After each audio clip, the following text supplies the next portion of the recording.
네, 디자인 읽기입니다. 오랜만에 인사드립니다. 어, 최근에 이제 학교에서 좀 강의하고 작업하면서 조금 이제 바빴었는데, 어, 요즘 제가 했던 생각들이나 이야기들을 한번 나눠보려고 오랜만에 방송을 합니다. 어, 여기 지금 듣고 계신 분들 중에 뭐 디자이너들이나 뭐 미술을 그리시는 하시는 분, 그다음에 여러 창의적인 활동하시는 분들이 많은데, 어떤 창작하는 사람한테 가장 중요한 게 뭘까 한번 그 얘기를 한번 해볼까 합니다. 음, 뭔가 표현하고 싶은 사람은 제가 볼 때 첫 번째는 어떤 불안감이라고 생각을 합니다. 음, 어떤 불안감이 있는 사람이 어떻게 보면 창의적인 활동을 할 수 있다고 생각을 좀 하게 됐어요. 예를 들어 뭔가 이런 거죠. 뭔가 이게 어떤 동그란 어떤 공간에 뭔가 꽉 채워진 게 있으면 마음속에 뭔가를 표현하기는 되게 힘든 것 같아요. 결핍이 없는 거죠. 많이 충족되고 어떻게 보면은 행복하게 사는 사람이 뭔가를 표현한다? 그거는 잘 못 본 것 같아요. 그런데 어렸을 때 뭔가 좀 결핍이 있거나 어떤 채워지지 않는 어떤 그런 불안감들이 있는 사람들은 나중에 나이가 들어서 그게 뭐 소설을 쓰던 그림을 그리던 영화를 찍던 뭔가 표현을 하거나 창의적인 활동을 하는 에너지가 되는 것 같아요. 최근에 한강 소설가가 그런 상을 받은 노벨상을 받은 것도 작가 특유의 채워지지 않은 결핍이 있다고 저는 생각을 합니다. 디자인도 마찬가지고 미술도 마찬가지고 뭔가 표현하는 사람들은 이러한 어, 결핍이 가장 큰 건데 저는 그 결핍을 불안감이라고 좀 해석을 하고 있어요. 이런 거죠. 내가 뭔가를 만들었는데 이게 과연 성공했느냐에 대한 불안감이죠. 그런 것들이 계속 누적되면서 다음 작업을 하게 되는 에너지가 되고 있어요.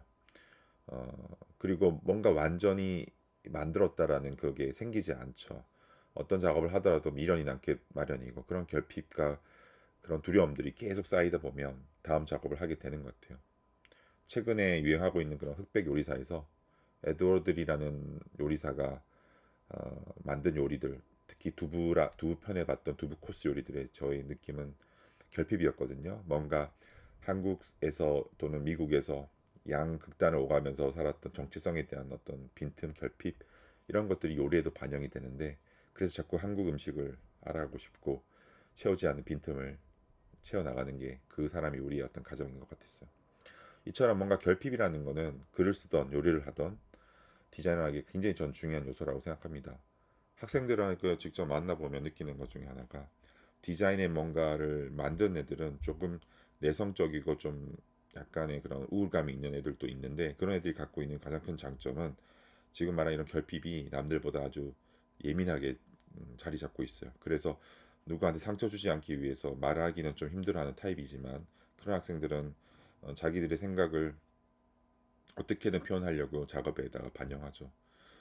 깜짝깜짝 놀랄 때가 있는데 예를 들어 음, 어떤 컴퓨터라는 주제를 가지고 뭔가를 이제 표현을 해오는 어떤 과제를 이제 한 학생이 있었는데 보통 컴퓨터는 우리가 표현하려고 하면은 어, 어떻게 보면 어, 모니터, 키보드, 마우스 이러한 그림으로 많이 표현하잖아요. 그런데 이 컴퓨터에 대한 어떤 결핍이 있는 학생들은 컴퓨터를 약간 다른 시각으로 볼 수 있는 에너지가 있어요.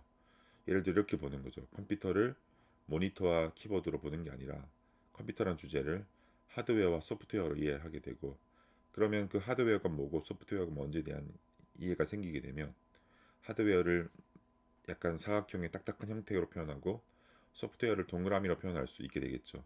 이런 것들이 이제 하나의 어떤 상징이 되는데 이런 추상적인 기호를 가지고도 컴퓨터의 어떤 모양을 표현하는 게 아니라 컴퓨터의 어떤 속성과 구성을 표현함으로써 컴퓨터 가지고 있는 어떤 다른 어떤 생각들을 반영하게 되는 거죠. 이런 작업을 볼 때마다 약간씩 놀람을 얻게 됩니다. 그런 걸 표현한 학생들의 어떤 생각은 뭐였을까? 약간 말은 잘 못하더라도 그런 어떤 사물을 인식하는 어느 정도의 다른 각도를 볼 수 있는 어떤 에너지 그리고 그에 대한 어떤 관심 하지만 뭔가에 대한 불안감 때문에 확실하게 말을 못하겠지만 그런 걸 통해서 자꾸 글쓰기가 어려운 학생들은 이런 이미지나 디자인으로 많이 표현하고 살아가는 것 같아요. 글은 너무 구체적이니까요. 이런 식으로 특히 비주얼을 하는 친구들 중에 특징은 이런 결핍이 좋은 에너지로 다가오는 것 같아요. 두 번째 또 창작하는 에너지는 뭘까라고 생각한다면 그거는 어떻게 보면 자기만의 어떤 이면을 들어볼 수 있는 용기 같아요. 용기. 이게 뭐냐면 보통 사람들은 이 표면적인 거에 많이 머물죠. 우리가 아까 말했던 컴퓨터도 얘기하자면 컴퓨터를 표현해보려고 하면 사람들 전부 다 표면적인 모양에 머물게 되는데 컴퓨터를 하드웨어와 소프트웨어 이루어졌다라고 보게 되면 그건 좀 들어가게 되는 거잖아요. 이렇게 어떤 대상이 들어가는 용기는 어, 다른 사람에 비해서 이런 창의적인 활동하는 사람들이 좀 많이 갖고 있는 에너지 같아요. 학생들 중에 과거에 어떤 만신이라는 어떤 무당을 위한 어떤 글꼴을 만든 프로젝트를 한 친구가 있었는데 그 친구가 했던 작업 중에 제가 좀 기억나는 것 중에 하나가 무당을 보통 사람들은 어떤 부적이나 무당이 갖고 있는 어떤 도구 그 다음에 또 십장생 이런 어떤 종교적인 어떤 이미지로 표현을 많이 하는데 그 친구는 무당을 만신이라는 무당을 매개자라고 해석을 하고 그 매개자의 의미를 신과 인간을 연결해주는 매개자로서의 역할을 무당에서 찾은 거였죠. 그래서 이런 접근으로 글자를 만드니까 이런 십장생이나 부적 같은 글꼴을 만든 게 아니라 매개하다라는 행위를 글꼴에 대입해서 매개한다라는 그러한 종교적인 해석을 글꼴에 남은 폰트를 만들었는데 매우 기억에 남은 작업 중에 하나였어요. 이것도 어떻게 보면 그 대상에 대해서 좀 더 들어가려는 그런 에너지, 깊이가 있는 사람들이 좋은 디자인을 저는 할 수 있다고 생각합니다. 이런 에너지가 왜 중요할까? 용기가 필요하기 때문이죠. 저는 이제 많은 이제 강의를 하면서 사람들한테 얘기를 하는데 디자인을 잘한다는 거는 어떻게 보면 간단하다고 생각을 해요. 먼저 디자인은 어렵게 생각하지 말고 어떠한 대상을 불러낸다라고 했을 때 우리가 어떤 비주얼을 가지고 표현하게 되면 이미지들을 가지고 표현하게 되면 그런 것들이 하나의 표현 도구가 되는 거죠. 그런데 디자인 잘하는 애들은 그런 불러내는 행위가 좀 특별해요. 이면을 들여다본다고 말하는 것처럼 남들이 보지 않는 어떤 면을 보는 사람들이 디자인을 잘하는 것 같아요. 그건 용기가 필요한 거죠. 어, 제가 되게 신기했던 것 중에 하나가 어린아이가 길을 가다가 자동차라는 말을 모르니까 한 두 살 아주 적은 어린애였는데 자동차 말을 잘 못 뱉어내니까 그냥 빵빵이라고 불렀는데 그때 굉장히 재밌었어요.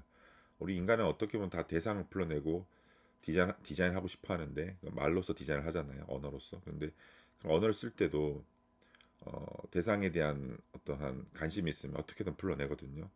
그 어린애는 말을 모르니까 느낌으로 불러내는데 그 학생이 공부하다 보면 자동차라고 불러내겠죠. 조금 더 유식해지면 영어까지 배우게 되면 뭐 오토모빌, 트랜스포테이션, 다양한 어떤 무브 이런 다양한 단어를 이용해 가지고 표현을 하게 되겠죠.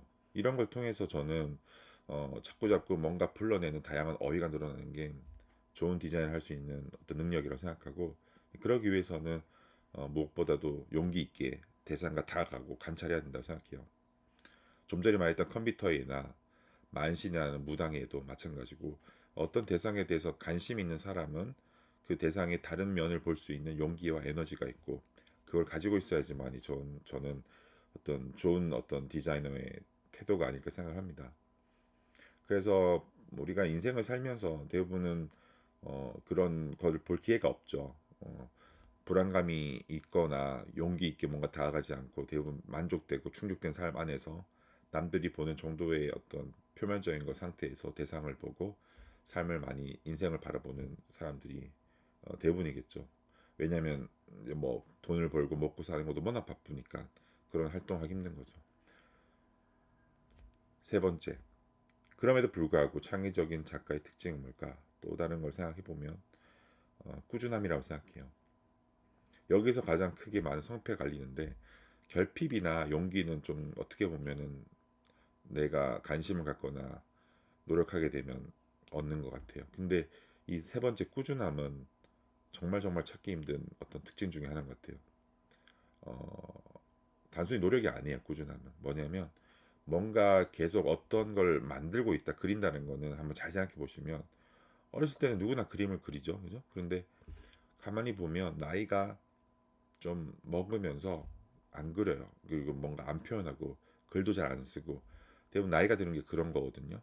왜 그럴까 생각해 보면 뭔가 어떤 꾸준함이 이제 사라지는 거죠. 그래서 학교 다닐 때 정말 그렇게 촉망받던 애들도 몇 년 뒤에 보면은 그림을 안 그리고 있거나 디자인 안 하거나 글을 안 쓰거나 다른 일을 하는 분야 많잖아요. 그죠? 잘 생각해 보면 그런 사람들이 대부분 꾸준함을 이제 잃어버린 것 같아요. 그럼 꾸준함은 뭘까? 꾸준함은 노력이 아니라 전 그렇게 생각하거든요. 디자인에서 꾸준함은 계속 어떤 걸 표현하고 싶은 자기만의 언어를 가져야지만이 꾸준함이 생기는 것 같아요. 예를 들어 이런 거죠. 아까 뭐 무당을 표현하고 싶은 어떤 학생한테는 매개자라는 단어가 자기 어떤 주제가 된 것처럼 어떤 인생에 내가 계속 뭔가 표현하고 싶은 어떤 주제가 있어야지만이 계속 뭔가를 하게 되는 것 같아요. 뭐 예를 들어 나는 어떤 본다라는 행위에 대해서 좀 진지하게 연구하겠다 이러면 학자가 되겠죠. 그거에 대한 계속 고민을 갖고 있게 되니까. 또는 뭐 나는 아까 말한 어떤 매개자 뭔가 매개하다는 그 행위에 대해서 한번 디자이너로서 한번 글자나 어떤 이런 다양한 표현들을 한번 연구해 보겠다라고 했을 때는 작가가 될 수 있겠죠. 미술가도 마찬가지예요. 그 루이스 부르조아라는 어떤 작가는 어렸을 때 아버지의 구타당한 경험을 바탕으로 엄마의 어떠한 따뜻한 모성애를 가지고 표현을 한 작업들이 많은데 이 사람한테는 모성애가 그 사람의 어떤 주요 언어가 되겠죠. 이렇게 뭔가 자기의 삶의 어떤 언어가 생겨야지만이 꾸준함이 생기는데 보통 그런 간절한 단어가 좀 마음속에 생기기엔 좀 힘든 것 같아요. 보통 사람들한테는. 그렇기 때문에 이러한 어떤 꾸준함이 생기기 위한 자기만의 주제와 언어를 가진다는 건 정말 소중하고 귀한 건데 학생들 중에서도 아직은 어리지만 자기만의 어떤 언어와 어떤 주제를 가지고 뭔가를 해보려는 애들이 좀 몇 명이 보여요. 그럴 때마다 좀 아, 얘는 오래 하겠구나라는 생각을 많이 합니다.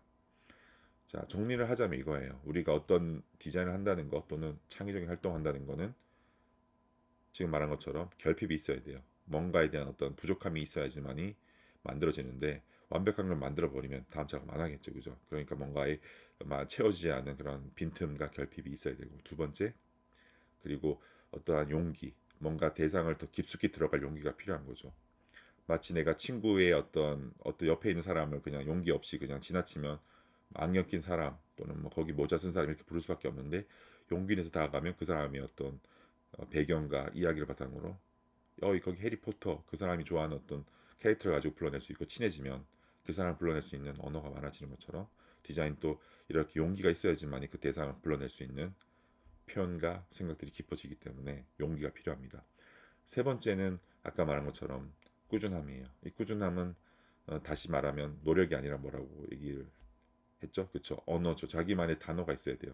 인생에서 뭔가 표현하고 싶은 단어가 있어야 되는데 이런 지금 제가 말한 이 세 가지가 어, 20, 30대는 잘 형성이 안 되는 것 같아요. 보통 40대 그 이유가 됐을 때 조금씩 삭트는 것 같고 어, 다만 어렸을 때부터 이런 걸 알고서 좀 미리 좀 꽃피운다면 남들보다 먼저 자기만의 세계를 구축하는 거겠죠. 저는 이제 디자인도 그렇고 미술도 마찬가지고 앞으로 이런 미래 세상에서는 이런 AI와 인공지능이 많은 시대에서는 이런 세 가지 요인들을 가지고 뭔가 표현하고 싶은 사람들이 오히려 저는 살아남는 것 같아요. 그냥 그 타이핑 해가지고 멋있는 이미지는 누구나 이제 만드는 그런 시대에서 내가 애착을 가지고 내 언어와 내 용기와 내 어떤 결핍을 가지고 뭔가 만들 수 있는 사람이 계속 뭔가를 만들어내는 것 같아요. 그래서 앞으로 시대는 어떤 그림 그리는 실력이나 또는 좋은 도구가 아니라 내 안에 결핍과 용기, 꾸준함이 있는 사람들이 계속 뭔가를 만들어내는 에너지가 있는 거죠. 그래서 한 번쯤 이런 거예요. 여러분들 보면 쟤는 되게 툴을 잘 다루는데 엔터 몇 번 치고 흥미를 잃어버린 애들을 많이 보거든요. 그만큼 뭔가 하고 싶은 욕구가 사라지는 거죠. 저는 이런 욕구를 앞으로 소중히 지켜서 디자이너들이나 창의적 활동하는 사람들이 계속해서 만들어 나갔으면 좋겠고 이런 것들이 앞으로 여러분들이 어떤 삶에서 또 다른 어떤 삶의 에너지가 될 수 있다고 저는 생각합니다. 그래서 이런 에너지 통해서 단순히 어떤 돈을 버는 어떤 수단으로서만 창의적인 활동을 생각하지 마시고 이러한 어떤 삶의 에너지를 줄 수 있는 방식으로서 한번 디자인, 예술 여러 가지 문화들을 한번 읽어봤으면 좋을 것 같습니다. 감사합니다.